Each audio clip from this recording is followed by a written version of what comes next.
An open API endpoint is a massive liability. If you leave your application logic exposed, unauthorized scripts can easily drain your data or overload your server. We need to slam that door shut.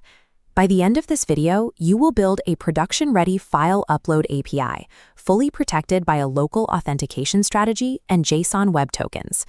Before we start, make sure you have a basic NestJS application running and an API testing tool like Postman or Insomnia ready to go.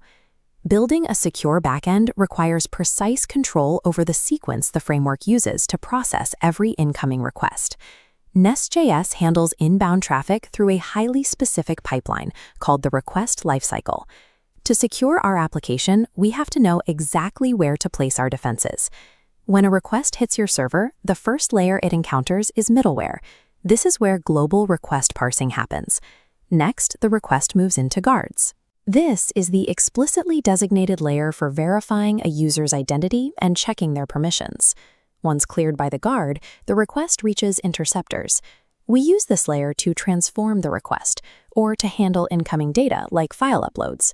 Finally, it passes through pipes for data validation before reaching your controller method. If you write authentication logic inside your controller, the request has already consumed server resources moving through the pipeline.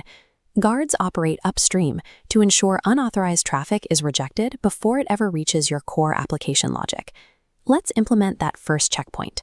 We will use the passport local strategy to validate a user's username and password. We create a local strategy class.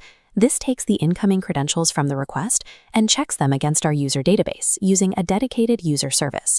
You must never store passwords in plain text. If your database is compromised, the damage is total. For production, use a hashing library like bcrypt to encrypt these values before they are saved. Nest allows you to trigger this local strategy using a default text string, but that leaves your codebase vulnerable to typos. Instead, we create a custom local auth guard class to explicitly handle the routing.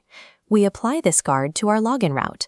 Sending a post request with valid credentials through our testing tool now returns the verified user object.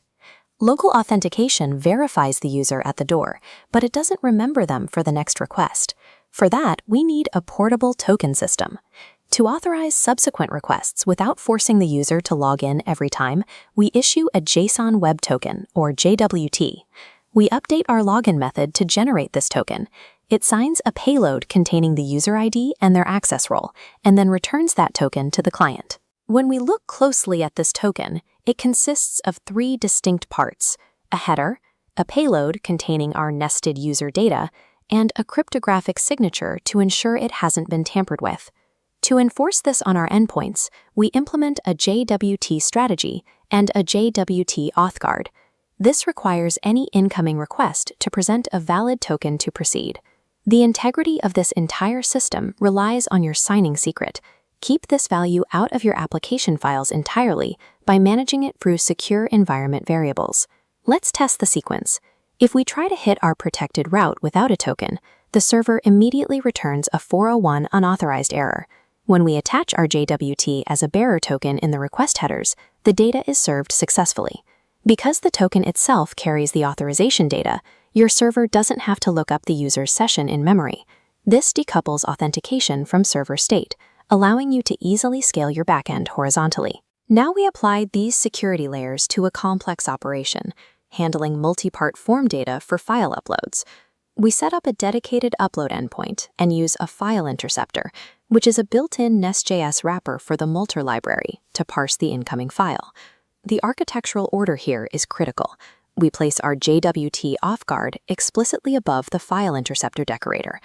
Testing this with form data, we attach an image and send the request. The file parses successfully, but only because our bearer token was valid. In an enterprise environment, you will want to route these validated files directly to cloud storage solutions like AWS S3, rather than saving them locally to your server disks. By stacking these layers correctly, our guard runs first. This ensures that computationally expensive file parsing is never executed for unauthorized users, actively protecting your server's resources. We have successfully mapped the request lifecycle pipeline, validated user credentials, generated stateless tokens, and locked down our file handling. You have successfully constructed a highly reusable blueprint for enterprise-grade backend security, an architecture that effortlessly scales across massive production environments. Precise control over request flow is the core of backend engineering. In Phase 4, we will utilize this architecture to implement system design, caching, and background queues.